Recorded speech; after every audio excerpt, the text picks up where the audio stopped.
සුබ දවසක් සියලු දෙනාට. අද මම මේ වීඩියෝ එකේ කතා කරන්න යන්නේ හැමෝටම ප්‍රශ්නයක් වෙලා තියෙන part time jobs ගැන. ඇත්තටම ජර්මනි වල ඉන්න ඉන්ටර්නැෂනල් ස්ටුඩන්ට් කෙනෙක්ට part time job එකක් කරන එක ගොඩක් වැදගත්. එයාලගේ rent එක, health insurance, food, ඒ වගේම එයාලා කොහේ හරි travel කරනවා නම් ඒවට යන expenses වගේ monthly expenses ටික cover කරගන්න මේ part time job එක අපිට ගොඩක් උදව් වෙනවා. හැබැයි ගොඩක් අයට තියෙන ප්‍රශ්නයක් තමයි ඉන්ටර්නැෂනල් ස්ටුඩන්ට්ස්ලට බලපාන part time job සම්බන්ධ රූල්ස් මොනවද? ඉන්ටර්නැෂනල් ස්ටුඩන්ට්ස්ලට කරන්න පුළුවන් part time job types මොනවද? මේ jobs කොහෙන්ද කොහොමද හොයාගන්නේ? ස්ටුඩන්ට් කෙනෙක්ට කීයක් විතර මාසෙට හම්බ කරන්න පුළුවන්ද? ඔන්න ඔය වගේ ප්‍රශ්න ගොඩක් තියෙනවා. ඉතින් ඒ ප්‍රශ්න ඔක්කොටම උත්තර අරගෙන තමයි මම මේ වීඩියෝ එක අරගෙන ආවේ. ඒ වගේම තමයි මම කොහොමද ස්ටුඩන්ට් කෙනෙක් විදිහට part time job එක හොයාගත්තේ කියලාත් ඔයාලත් එක්ක ෂෙයා කරගන්න කැමතියි. ඉතින් මේ වීඩියෝ එක අවසන් වෙනකන් බලන්න කියලා සියලු දෙනාටම මම ආරාධනා කරනවා.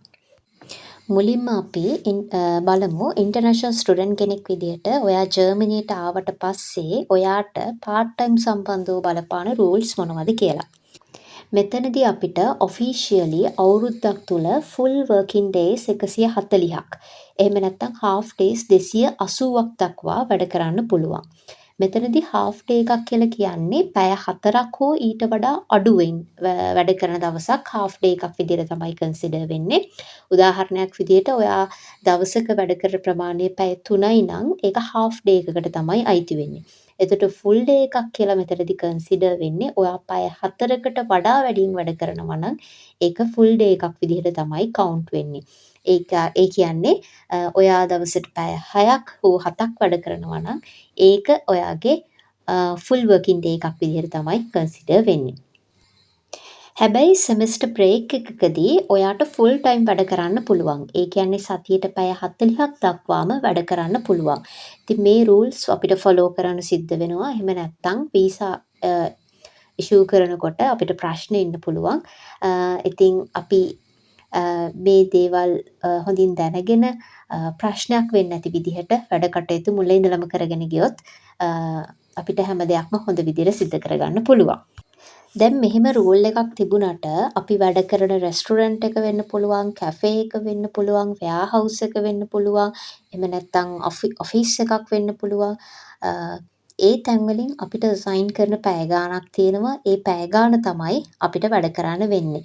පැය 20ක් දක්වා වැඩ කරන්න පුළුවන් වුණාට දැන් ගොඩක් වෙලාවට රෙස්ටුරන්ට් එකක නම් අපිට පැය 15ක් 16ක් වගේ තමයි සතියකට හම්බෙන්නේ. ඊට වඩා වැඩි වෙන්නත් පුළුවන්. කොහොම හරි පැය 20 කියන එක එක්සීඩ් වෙන්නේ නැහැ.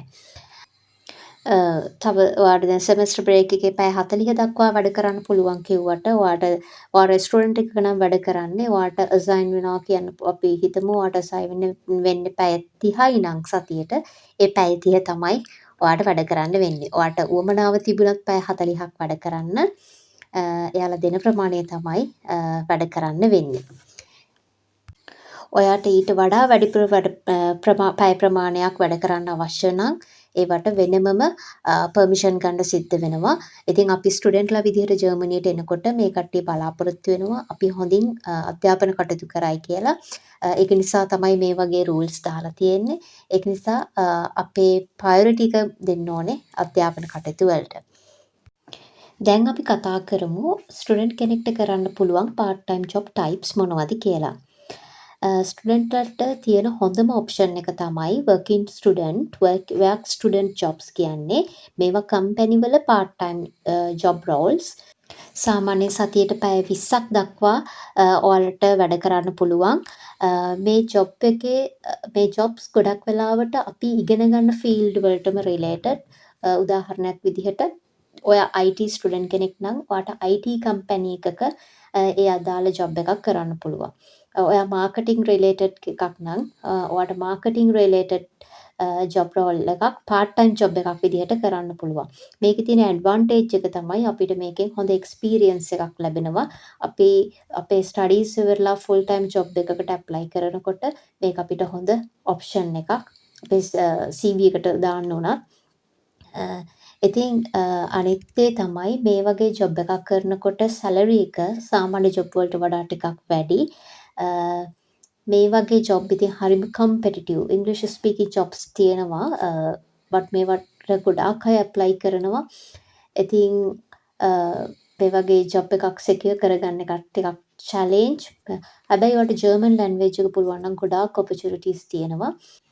ඉතින් ඔයාගේ තියෙන ක්වොලිෆිකේෂන් එක්ක මේ වගේ ජොබ් එකක් ඔයාගේ පාර්ට් ටයිම් ජොබ් එක විදිහට හොයාගන්න පුළුවන්.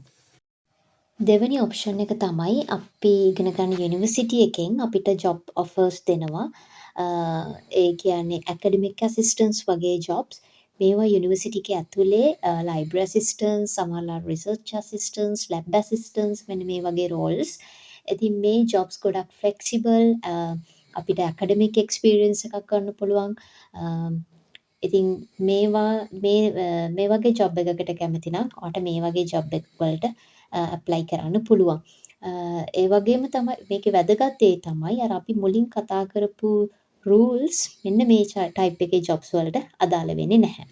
තුන්වෙනි ඔප්ෂන් එක තමයි මම අයිඩෙන්ටිෆයි කරගත්ත සර්විස් ඇන්ඩ් රිටේල් ජොබ්ස්.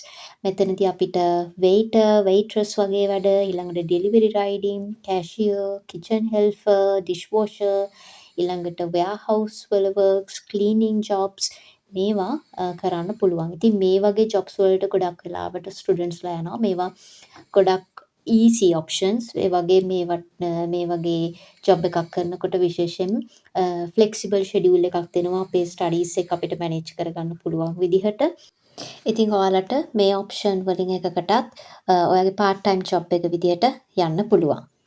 හතරවෙනි ඔප්ෂන් එක තමයි මිනි ජොබ්ස් කියලා කියන්නේ. මේකෙදී ඔයාලට ඉන්කම් ලිමිට් එකක් තියෙනවා. උපරිම මාසෙකට යුරෝ 603ක් දක්වා උපයන්න පුළුවන් 2026 අප්ඩේට් එක.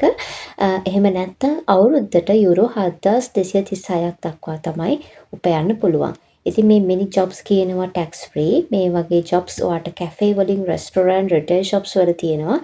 ඉතින් ඒ තැන් වලට ගිහිල්ලා කතා කරලා එහෙම නැත්නම් ඔන්ලයින් කන්ටැක්ට් කරගෙන නැත්නම් ඊමේල්ස් දාලා මේ වගේ ජොබ් එකක් ඔයාට හොයාගන්න පුළුවන්. ඔයාගේ බ්ලොග් account එකත් එක්ක ඔයාගේ expenses cover කරගන්න අවශ්‍යයි නම් මේ වගේ මේ ජොබ් එකක් කරන ඔප්ෂන් එකට ඔයාට යන්න පුළුවන්. ඊළඟට අපි කතා කරමු කොහෙන්ද මේ part time job එකක් හොයාගන්නේ කියලා. පළවෙනි ක්‍රමේ තමයි online අපිට apply කරන්න පුළුවන්. ජර්මනි වල ජොබ් හොයන පොපියුලර් වෙබ්සයිට්ස් කීපයක් තියෙනවා. මම ඒවා ටික උඩින් දාන්නම්. ඒවට ගිහිල්ලා ඔයාට ස්ටුඩන්ට් ජොබ්ස්, ස්ටයිලිෂ් ජොබ්ස්, මිනි ජොබ්ස් කියලා සර්ච් කරලා ඔයාට ගැලපෙන ජොබ් ටික සෝට් කරලා කරගෙන ඒවට ඇප්ලයි කරන්න පුළුවන්. ඉතින් ඔයා ඔෆිස් ටයිප් එකේ ජොබ් එකක් හොයනවා නම් ඔයා දවසින් ටික වෙලාවක් අරගෙන මේ වගේ ජොබ්ස් වලට දිගටම ඇප්ලයි කරන්න ඕනේ. ඉතින් ඒ වගේ ජොබ් එකක් ගන්න ඕන නම් ඔයාගේ කන්සිස්ටන්සි එක තමයි ගොඩක් වැදගත් වෙන්නේ. දවසට CV 5ක් ජොබ්ස් 5කට 10කට විතර ඔයාලා දාගන්න පුළුවන් නම් ඔයාලට ගොඩක් හොඳ අවස්ථාවක් තියෙන ඒ වගේ ජොබ් එකක් ගන්න. නමුත් මේ වගේ ඔෆිස් ටයිප් එකේ ජොබ් එකක් හොයාගන්නවා කියන එකට සැලකිය යුතු කාලයක් යන්න පුළුවන්. සමහර අයට ඉක්මනින් හොයාගන්න පුළුවන්කමකුත් තියෙනවා. ඉතින් ඒක එක එක්කෙනා මත ඩිපෙන්ඩ් වෙනවා. දෙවෙනි විදිහ තමයි අපිට ඩිරෙක්ට් walked in method එක use කරන්න පුළුවන්. ඒ කියන්නේ ඔයාට සුපර් මාකට් එකකට හරි රෙස්ටොරන්ට් එකකට හරි ඩිරෙක්ට්ලි ගිහිල්ලා ඔයාට අහන්න පුළුවන් ඔයා ස්ටුඩන්ට් කෙනෙක් ඔයාලා ළඟ ජොබ් එකක් තියෙනවද කියලා. මේ විදිහට අහන එක ජර්මනි වල ගොඩක් නෝමල් දෙයක්. ඉතින් ඔයා මේ විදිහට යනවා නම් ඔයාගේ CVs ටිකක් print කරගෙන යන්න. එතකොට යන restaurants වලට print කරපු CV එක දීලා එන්න පුළුවන්. එයාලගේ vacancy එකක් available වුණොත් ඔයාලට කතා කිරීමේ අවස්ථාවක් තියෙනවා. ඉතින් මම use කරේ මෙන්න මේ direct walked in method එක මගේ part time job එක හොයාගන්න. මම මේ වීඩියෝ එක අවසානයේදී කියන්නම් මම කොහොමද මගේ part time job එක හොයාගත්තේ කියලා. ඊළඟට තුන්වෙනි මෙතඩ් එක තමයි යුනිවර්සිටි පෝර්ටල් එක අපි නිතරම චෙක් කරන්න ඕනේ. ගොඩක් යුනිවර්සිටිස් වල ස්ටුඩන්ට් ජොබ්ස් පබ්ලිෂ් කරනවා. එක යුනිවර්සිටිස් එක කම්පැනිස් එක සම්බන්ධතාවක් තියෙනවා. ඉතින් මේ කම්පැනි හරහාත් ස්ටුඩන්ට්ස්ලට ජොබ් ඔෆර් කරනවා. මේ වගේ ජොබ්ස් මේ යුනිවර්සිටි පෝර්ටල්ස් වල දාලා තියෙනවා. ඉතින් ඒක නිසා අපි හැම වෙලාවෙම යුනිවර්සිටි ජොබ් පෝර්ටල්ස් ඒවා ගැන ඇලර්ට් එකේ ඉන්න ඕනේ. ඒවා නිතරම චෙක් කරන්න ඕනේ. ඊට අමතරව ඔයාලගේ යාළුවෝ යුනිවර්සිටි එකේ ඉන්න සීනියර්ස්ලා යුනිවර්සිටි එක සම්බන්ධව තියෙන WhatsApp groups එහෙම නැත්නම් ඒ අදාළ ප්‍රදේශයේ තියෙන WhatsApp groups ස්ටුඩන්ට්ස්ලා ඉන්න Facebook groups ඔන්න ඔය දේවල් වලිනුත් ජොබ් වේකන්සිස් තියෙනවා නම් දැනගන්න පුළුවන්. විශේෂයෙන් ඔයාලගේ යුනිවර්සිටි එකේ WhatsApp groups වගේ තියෙනවා නම් එයාලා වැඩ කරන තැන්වල ජොබ් එකක් available වුණොත් ඒ කට්ටිය ඒවා දානවා. මම දන්න කෙනෙක් ඉන්නවා. එයා ඒ විදිහට එයාගේ part time job එක IT company එකක හොයාගත්තා. ඉතින් එහෙම එයා ජොබ් එකක් දැම්මට පස්සේ ඒ ජොබ්ස් වලට apply කරලා ඒකේ interview rounds 3ක් විතර තිබුණා මට මතක විදිහට එයා කියපු විදිහට. ඊට පස්සේ ඉතින් ඒවට ගිහිල්ලා එයාව කොහමද select වුණා. ඉතින් එයා දැන් ඩෙවලොපින් ජොබ් එකක් කරනවා එයාගේ part time job එක විදිහට. ඊළඟට අපි කතා කරමු part time job එකකින් ඔයාට මාසෙකට කීයක් හම්බ කරන්න පුළුවන්ද කියලා. 2026 ජනවාරි 1 වෙනිදා ඉඳලා ජර්මනියේ පැයකට ගෙවන අවම වැටුප යූරෝ 13.90ක් වෙනවා. මේ අගය 2027 ජනවාරි 1 වෙනිදා ඉඳලා යූරෝ 14.60ක් දක්වා වැඩි වෙනවා. ඉතින් දැන් අපි හිතමු එයා සතියට පැය 15 ගානේ සති 4ක් වැඩ කරනවා කියලා. එතකොට ඔයාට මාසෙට අඩුම යූරෝ 834ක් වගේ earn කරන්න පුළුවන්. ඒ කියන්නේ ඔයාට ලැබෙන්නේ අවම වැටුප නම් පැයකට ලැබෙන වැටුප නම් යූරෝ 834ක් වගේ මුදලක් උපයන්න පුළුවන්. ඉතින් ඔයාට ලැබෙන පැයට ලැබෙන මුදල මීට වඩා වැඩි නම් මීට වැඩිය වැඩි මුදලක් ඔයාට හොයන්න පුළුවන්. ඔයා වෙයාහවුස් එකක එහෙම නැත්නම් නයිට් ෂිෆ්ට්ස් වල වගේ වැඩ කරනවා නම් සාමාන්‍යයෙන් මේ අවම වැටුපට වැඩි යූරෝ 2ක් 3ක් විතර වැඩි මුදලක් ලබා දෙනවා. ඉතින් එහෙම වුණොත් ඔයාට මීට වැඩිය මුදලක් වන්න පුළුවන්. ඒ වගේම තමයි ආ රෙස්ටුරන්ට් එකක වගේ වැඩ කරනවා නම් වෙයිටර් වගේ වැඩක් කරනවා නම් ඔයාට ටිප් එක ලැබෙනවා. ඉතින් ඒ වෙයින් අමතර මුදලක් ලබා ගන්න පුළුවන්. මේ ගොඩක් රෙස්ටුරන්ට් වලදී වේටර්ට විතරක් නෙමෙයි කිචන් හෙල්පර් රිසෝෂ අය අතරත් ඒ ටිප් එක බෙදා ගන්නවා සමානව.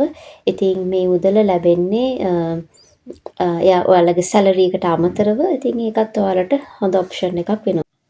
හරි. දැන් මම කියන්නම් මම කොහොමද ජර්මනියේ මගේ part time job එක හොයාගත්තේ කියලා. මේකෙදි මම ඔයාලට කලින් කිව්ව විදිහට මම use කරේ direct walk-in method එක. ඒ කියන්නේ කෙලින්ම restaurants වලට, cafes වලට ගිහිල්ලා ඇහුවා ඔයාලා ගාව ජොබ් එකක් තියෙනවද කියලා.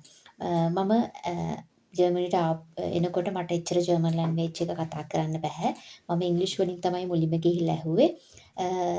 මම එහෙම අහනකොට රෙස්ටුරන්ට් එක 3කට යනකොට මට තේරුණා ඉංග්‍රීසි වලින් ඇහුවොත් කොහොමත් මෙහෙම ජොබ් එකක් හම්බෙන්නේ නැහැ කියලා. ඒක නිසා මම කරේ ආයෙ ගෙදර ආවා. ඇවිල්ලා ජර්මන් වලින් වාක්‍ය 3-4ක් කටපාඩම් කරගත්තා. මම ඉන්ටර්නැෂනල් ස්ටුඩන්ට් කෙනෙක්. මම part time job එකක් හොයනවා. ඒත් මගේ ජර්මන් ස්පීකින් එච්චර හොඳ නැහැ.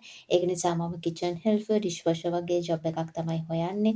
ඔයාලගේ එහෙම ජොබ් එකක් තියෙනවද වගේ ඔන්න ඔය විදිහට වාක්‍ය ටිකක් මේ කටපාඩම් කරගත්තා. මේ විදිහට කටපාඩම් කරගෙන මම දවසක් මගේ ගෙදරින් එළියට බැහැලා එක පැත්තකට තියෙන රෙස්ටුරන්ට්ස් වලින් පළවෙනි රෙස්ටුරන්ට් එක පටන්ගෙන අහගෙන ගියා. මේ විදිහට රෙස්ටුරන්ට් 20කින් විතර හපුවාම 2කින් 3කින් විතර අනිවාර්යෙන් පොසිටිව් රෙස්පොන්ස් එකක් එනවා. ඒ කියන්නේ ඒක යාලා කතා කරන විදිහෙන් අපිට තේරුම් ගන්න පුළුවන් මේ ජොබ් එක අපිට හම්බෙනවා කියලා. ඉතින් මම මෙහෙම ගියේ හවසක මොකද හේතුව මේ රෙස්ටුරන්ට් ගොඩක් වෙලාවට අරින්නේ හවස. උදේ ගියාට සමහර රෙස්ටුරන්ට් වහලා. ඉතින් මම ওই විදිහට එක රවුන්ඩ් එකක් ගිහිල්ලා ගේ ගාවට ආවා.